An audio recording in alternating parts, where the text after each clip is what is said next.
How a routine test mission turned into a national tragedy in California. Last Monday, at exactly 11:20 a.m. California time, a massive B-52 Stratofortress lifted off from the runway at Edwards Air Force Base in the Mojave Desert, about 160 kilometers north of Los Angeles. It was supposed to be a routine mission, an iconic aircraft, a crew made up of some of the finest pilots and engineers in the U.S. Air Force. But only minutes later, the clear blue sky gave way to a column of black smoke. The aircraft, weighing more than 220 tons and symbolizing American air power for 7 decades, crashed and burst into flames shortly after takeoff. The toll: 8 dead, a mixed crew of military personnel, civilian officials, and government contractors. No survivors. Today, we tell the full story of the deadliest B-52 crash in 44 years, and how Edwards Air Force Base, a site that witnessed some of America's greatest aviation achievements, became the scene of a national tragedy. Come with me, a legendary base, a legendary aircraft. To understand the scale of the tragedy, we first need to understand what this base and this aircraft represent. Edwards Air Force Base is no ordinary installation. It is the birthplace of American flight testing, the place where Chuck Yeager broke the sound barrier in 1947, the place where space shuttles landed,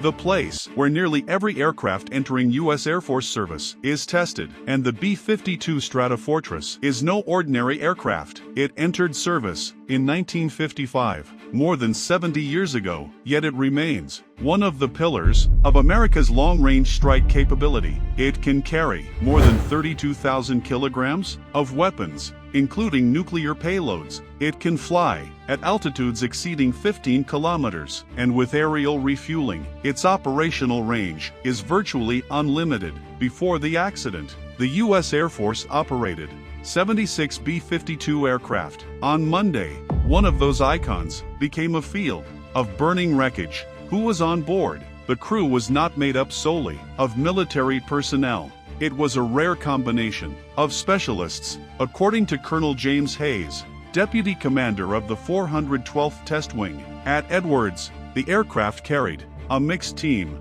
of military members, government civilians, and contractors. Among the victims were 2 employees from Boeing, the company that originally built the aircraft. Such mixed crews are common during test missions. Military pilots operate the aircraft. Civilian engineers and contractors provide the technical expertise required to evaluate new systems. This particular mission supported the B-52 radar modernization program. The aircraft was reportedly testing a new AESA radar system designed to improve detection and targeting capabilities. What happened after takeoff? The sequence unfolded quickly. According to Colonel Hayes, the aircraft departed at 11:20 a.m. Only minutes later, it crashed and caught fire. After reviewing early footage, Hayes described the event as a non-survivable crash.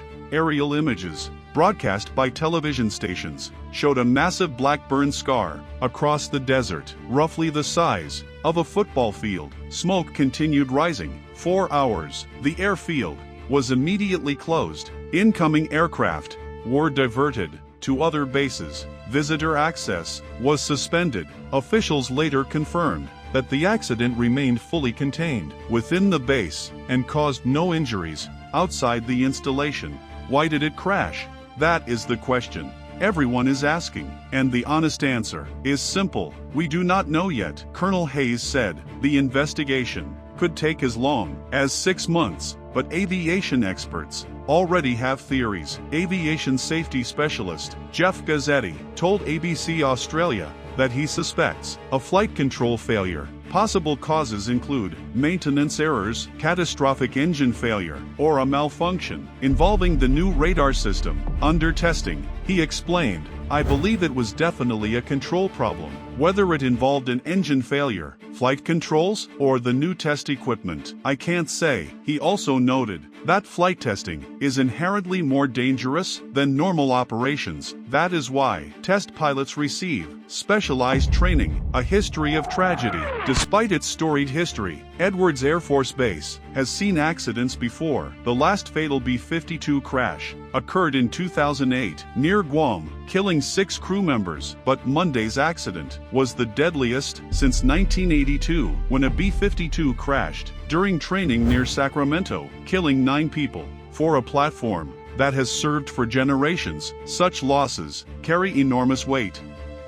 A nation mourns when Colonel James Hayes faced reporters hours after the crash. His words were brief but powerful. Today, Edwards Air Force Base experienced a terrible tragedy, and we lost 8 great Americans. On social media, California Governor Gavin Newsom described the crash as tragic and offered condolences to the victims' families and the Edwards community. Air Force Secretary Troy Mank and House Speaker Mike Johnson also expressed sympathy, yet many questions remain unanswered. Why did an aircraft with such a long record of service crash? Was it human error, mechanical failure, or a problem linked to the modernization program itself? The investigation will take months, but one fact is already clear. America lost 8 people in a single moment, men and women who risked their lives to strengthen the nation's defenses and advance military aviation. America remembers them today, and it will remember them tomorrow. The questions left behind in the California desert will remain unanswered until the investigation provides its final truth. Write your opinion in the comments.